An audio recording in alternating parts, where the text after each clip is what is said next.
Oi pessoal, boa noite, estamos de volta. Bloco 7, angústias geradas por bloqueios no desenvolvimento da identidade sexual.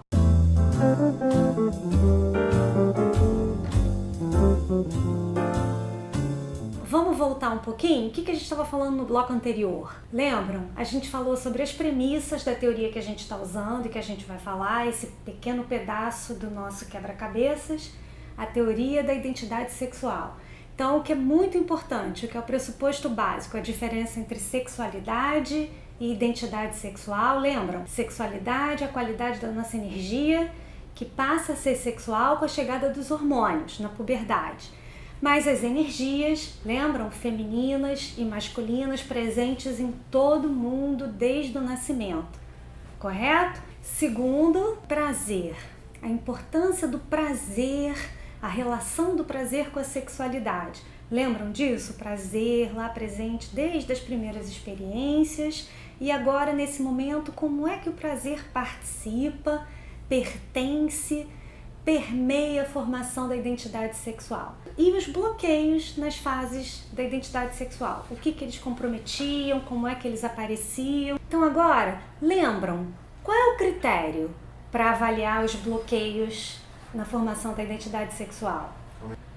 Claro, o sofrimento que ele traz à pessoa. Lembra? Não tem nada a ver com regras ou normas sobre como um comportamento ou uma identidade ou uma sexualidade deve acontecer.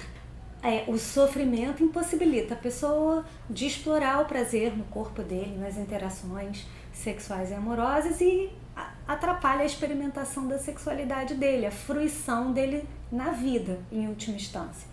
E aí vamos lembrar qual é a pista para a gente traçar a origem ou a causa dos bloqueios. Quem lembra? Isso, angústia. Lembra o que está na base dos sintomas que causam sofrimento emocional? Angústia. Por isso, nosso fio condutor é sempre a angústia, tá? É ela que vai dar pra gente a dica e o caminho a seguir para entender e para diagnosticar o que está acontecendo, o que esteja acontecendo. Então, nesse bloco, vamos voltar a falar das angústias. Lembram das angústias? Do bloco lá das angústias? A gente divide a angústia em 3 tipos de apresentação, ou em 3 angústias, por assim dizer. A angústia circunstancial, não é? Que tem a ver com, de fato, uma correta avaliação de impedimentos que estão vindo do mundo externo. Por isso a gente considera ela uma angústia proporcional, ela é o que Freud chamava de angústia real e, enfim, elas são angústias que têm a ver com a nossa parte saudável, com os riscos e desafios de estar no mundo, vivendo. Angústia existencial, lembram dela?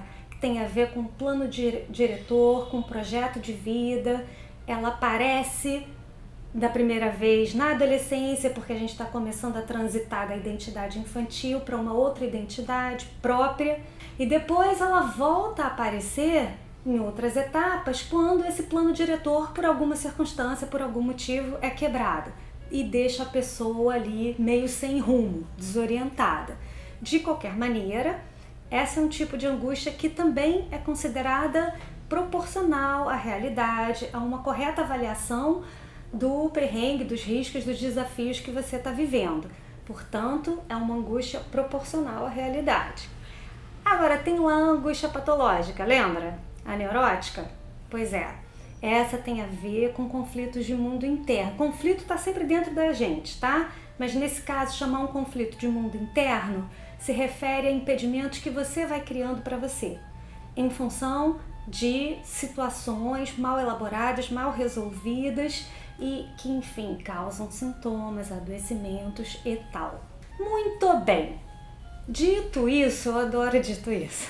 Dito isso, vamos agora ver como é que as angústias aparecem nos relacionamentos, não é? E ver como é que elas vão aparecer em cada fase da identidade sexual. Aí é bom que a gente chega mais perto dos exemplos, tá? Fica calmo, é tranquilo, é só seguir o raciocínio até chegarem os exemplos, tá bom? A gente também divide as angústias nos relacionamentos em 3 tipos.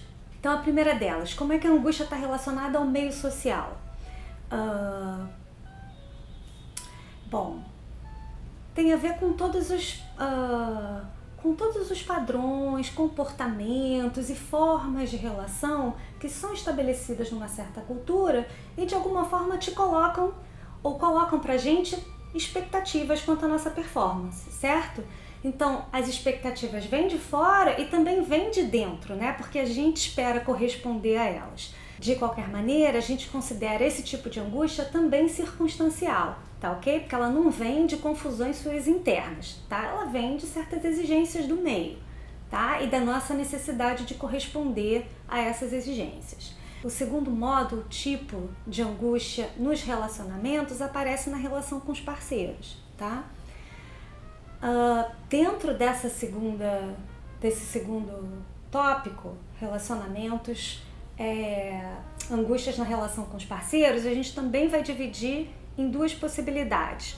Uma delas são angústias relacionadas aos encontros angústias não estão relacionadas a encontros, estão relacionadas a desencontros, não é, sexuais e amorosos, e aí são despertadas por dificuldades na interação que vão abranger muitos aspectos e que podem mobilizar muitos tipos de angústia, tá? A gente também vai considerá-las circunstanciais. Agora tem uma terceira, que aparece na relação com os parceiros e que essa, de verdade, independe do parceiro, não é? Ela é consequência de relacionamento, ela é consequência de conflitos que esse parceiro vai disparar e que são conflitos nossos, com figuras de mundo interno nossas, e que no campo sexual, do que a gente está falando? Conflitos com os modelos pré-existentes, lembra? Os modelos infantis. Esse tipo de angústia neurótica, tá? Tem a ver ou aciona conflitos de mundo interno e a consequência vão ser bloqueios na estruturação da identidade sexual. Combinado? Vamos ver isso melhor? No primeiro tipo de angústia, na relação com o meio, de que forma isso costuma aparecer? Em situações de discriminação, preconceito do entorno, preconceito da própria pessoa com que ela sente, não é isso? São situações muito difíceis, muito desagradáveis. Nesse caso, nesse quadro, o projeto terapêutico pra gente é orientar, né, da nossa perspectiva, é orientar, né? Muitas vezes o nosso papel não é orientar, mas nesse caso sim, né? Porque o que a gente vai, já que é uma angústia circunstancial, a gente não está trabalhando neurose. A importância aqui, ou o importante aqui, é fortalecer a parte saudável da pessoa, né? Fortalecer o ego dela, para que ela encontre saídas genuínas, autênticas para a dificuldade dela. O que é uma escolha autêntica? Bom, escolhas que incluem ou acomodem esses conteúdos que ela não está podendo viver, que ela não está podendo assumir, dos quais ela não está podendo falar e que estão causando sintomas, tá? Atenção agora, lettering, bota uma flor, um asterístico, uma rodela, qualquer coisa. Não somos nós, terapeutas, que decidimos pelo paciente o que é uma escolha autêntica, tá? A escolha é dele. A nossa função é ajudá-los a assumirem de novo a condução da vida, certo? Tomarem um rumo da vida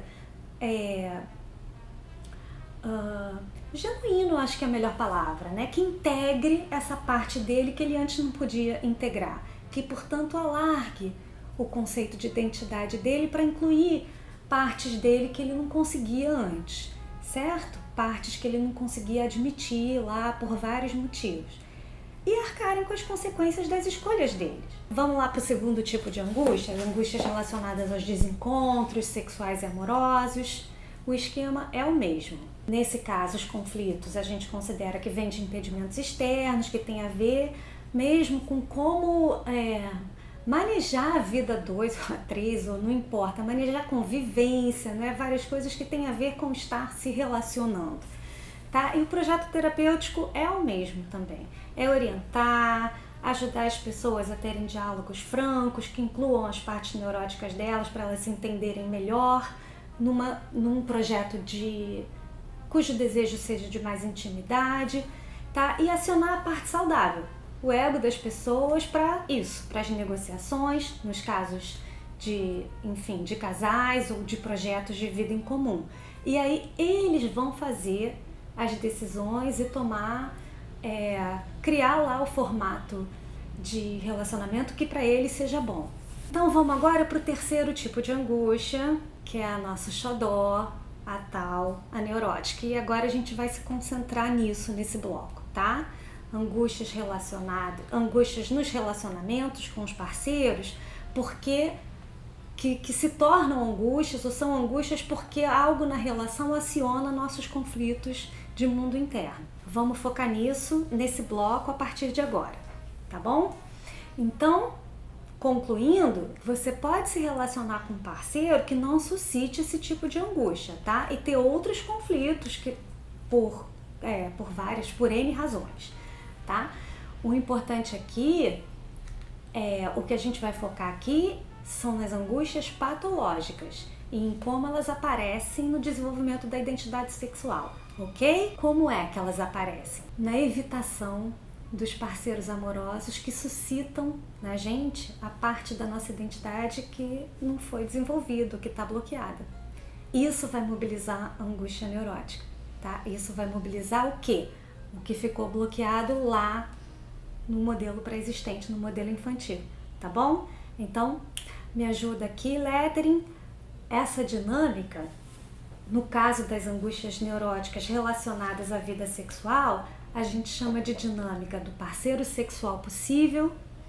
Qual é o parceiro sexual possível? Aquele com o qual é possível estabelecer um relacionamento erótico e sexual com descarga da sexualidade. E o parceiro sexual evitado.